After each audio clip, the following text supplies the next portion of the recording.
ومن حيث خرجت فول وجهك شطر المسجد الحرام وحيث ما كنتم فولوا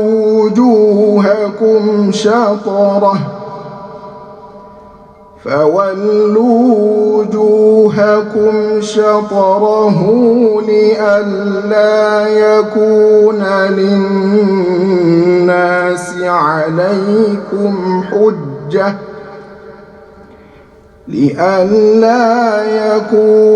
للناس عليكم حجة إلا الذين ظلموا منهم فلا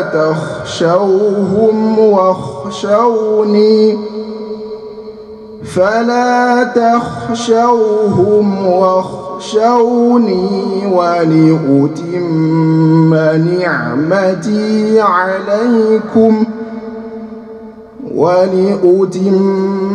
نعمتي عليكم ولعلكم تهتدون.